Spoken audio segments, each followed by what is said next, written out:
서울 도심에서 열린 국군의 날 시가 행진. 고위력 현무미사일과 LSAM 같은 우리 군의 첨단 무기가 총동원됐습니다.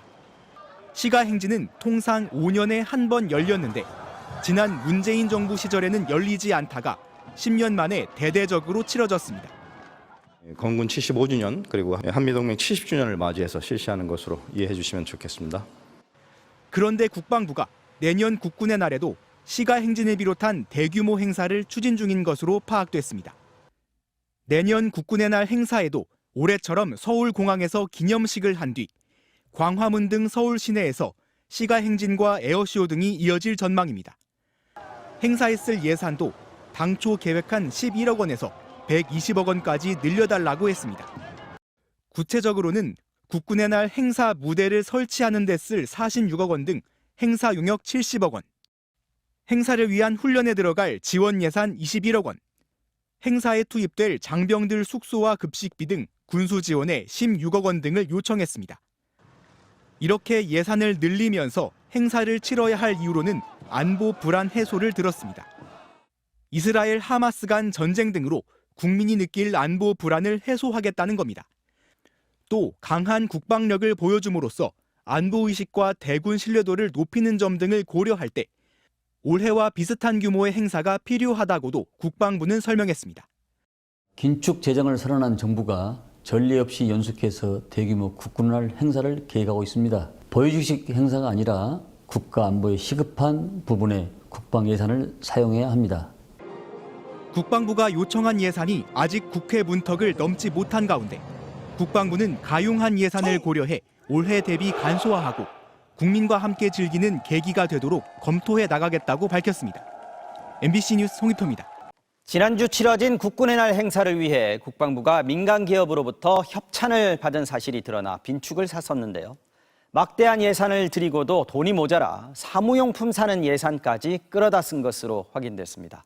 홍희표 기자의 단독 보도입니다. 10년 만에 서울 도심에서 열린 시가 행진. 고위력 현무미사일과 LSAM 등 첨단 무기를 과시했습니다.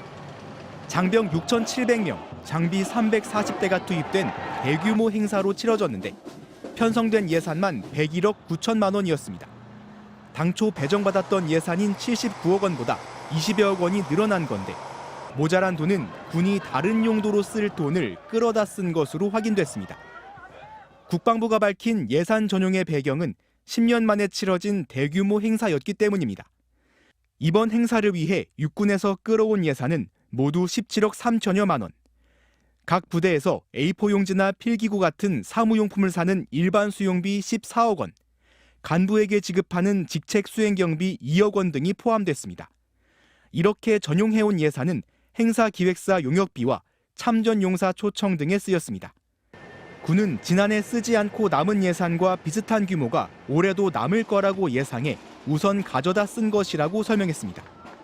하지만 올해 불용 예산으로 확정되지도 않은 부대 운영 비용을 가져다 쓴 것은 부적절하다는 지적입니다. 국민의 혈세인 국방 예산이 계획성 있게 집행될 수 있도록 처음부터 행사 계획을 치밀하고 세밀하게 세울 필요가 있다고 생각합니다. 앞서 국방부는 경제단체와 기업에서 3,700만 원을 후원받기도 했는데 무리한 대규모 행사를 벌이기 위해 민간에게까지 손을 벌렸냐는 빈축을 사기도 했습니다.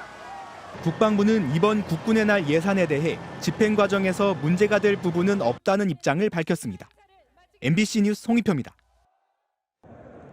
제복을 차려입고 총을 맨 의장대가 절도 있는 걸음으로 행진합니다. 뉴스에서만 보던 첨단 무기들이 눈앞에서 위용을 드러내고 보병부대가 힘차게 뒤따르자 시민들이 태극기를 흔들며 환호합니다. 숭례문 앞에서 광화문 광장까지 1시간여 진행된 국군의 날 시가행진.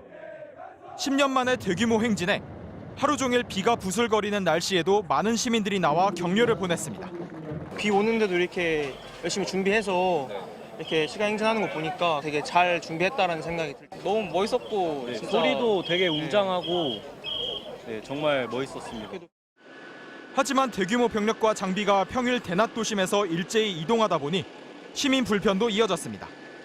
서울공항부터 광화문까지 이동 경로에 따라 동작대로와 한강대로 등이 통제되면서 운전자들도 혼란을 겪었습니다. 이수 쪽으로 갔다가도 다시 돌려서 못 간다고 일로 왔는데 여기서 또 돌아가라고 어디로 가야 될지 모르겠어요. 양방향 도로가 모두 통제된 광화문과 세종대로 일대엔 심한 정체가 빚어졌고 우회하는 버스를 어디서 타야 할지 몰라 발을 동동 구르는 시민들도 적지 않았습니다. 너무 시민 불편한 것 같아. 저기 국군의 날 행사하는 거는 참 좋은데 평일날 하니까 너무 불편하네요. 이번 행사를 위해 전투기들이 최근까지 대거 훈련에 나서면서 소음 민원도 잇따랐습니다. 기가 찢어질 것 같은 거예요. 국방부에서는요, 전화만요, 제가 6번을 넘겨받았어요. 시가행진에 앞서 서울시청 앞에서는 참여연대 등 시민단체들이 기자회견을 열고 힘을 과시하는 거리행진이 진정한 평화를 가져올지 정부에 묻고 싶다며 대화와 협력에 힘쓰라고 주장했습니다. MBC 뉴스 변윤재입니다.